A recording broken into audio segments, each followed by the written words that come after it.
Hai semuanya, bantu support kami ya dengan cara like, share, and subscribe. Dan jangan lupa tekan tombol notifikasinya ya, agar kamu bisa update video-video selanjutnya.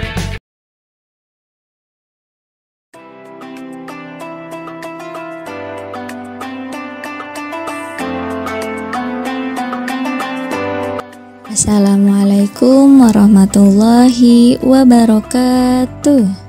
Bagaimana kabarnya Ananda semua? Semoga dalam lindungan Allah Subhanahu wa Ta'ala. Baik, bertemu kembali dalam pembelajaran PAI. Hari ini kita akan membahas tentang kisah keteladanan Nabi Yakub. Kompetensi dasar dan indikator.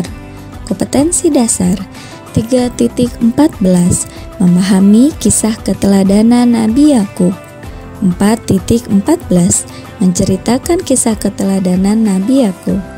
Indikator memahami kisah keteladanan Nabi Yakub alaihi salam, menunjukkan sikap kisah sayang sebagai implementasi pemahaman kisah Nabi Yakub alaihi salam.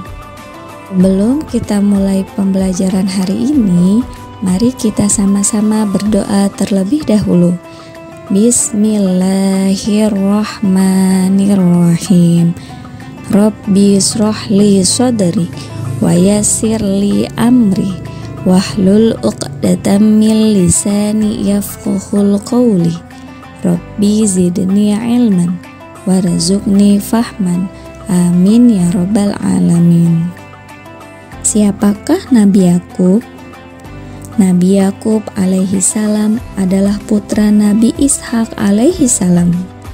Dia mempunyai saudara kembar yang bernama Ais.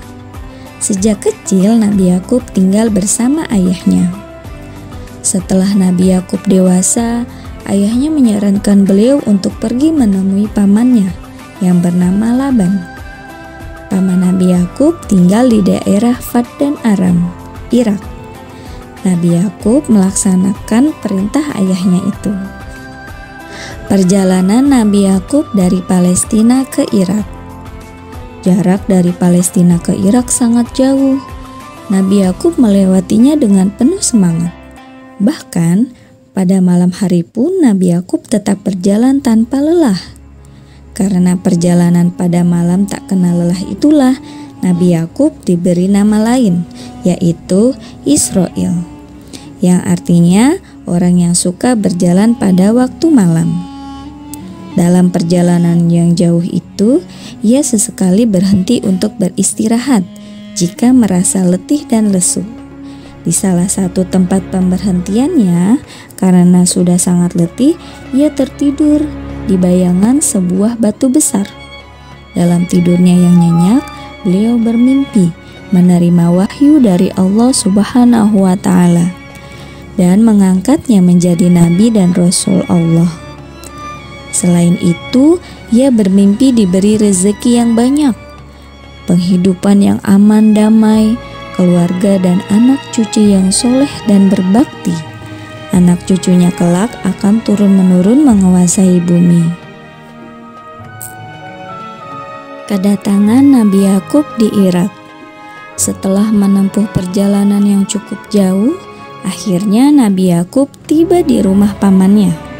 Kedatangan beliau disambut gembira dan sangat diharapkan, karena pamannya tidak mempunyai anak laki-laki. Nabi Yakub banyak belajar dari pamannya, terutama tentang mengembala binatang ternak. Laban mempunyai 2 orang putri, yaitu Laya dan Rahel. Nabi Yakub dinikahkan dengan kedua putrinya dengan rentan waktu 7 tahun. Pada masa itu, menikahi 2 perempuan adik kakak memang diperbolehkan. Nabi Yakub dikaruniai anak yang cukup banyak. Seluruh anaknya berjumlah 12 orang. Oleh karena itu, keturunan Nabi Yakub disebut Al-Asbat atau suku 12. Nabi Yakub selalu mengajarkan Islam. Nabi Yakub selalu menasehati seluruh putranya agar mereka selalu menyembah Allah, Tuhan yang satu, Tuhan seluruh alam. Sampai menjelang kematiannya pun, Nabi Yakub terus memberikan wasiat kebaikan. Nabi Yakub dan semua putranya pindah ke Mesir. Nabi Yakub mengikuti ajakan salah seorang putranya yang bernama Yusuf, yang telah menjadi seorang pembesar di kerajaan Mesir. Nabi Yakub meninggal dunia di Mesir pada usia 147 tahun. Cukup sekian pembelajaran kita hari ini. Semoga Anda semua dapat memahami pembelajaran pada hari ini. Baik, mari kita akhiri dengan membaca hamdalah bersama-sama. Alhamdulillahirabbil alamin. Wabillahi taufik wal hidayah. Wassalamualaikum warahmatullahi wabarakatuh.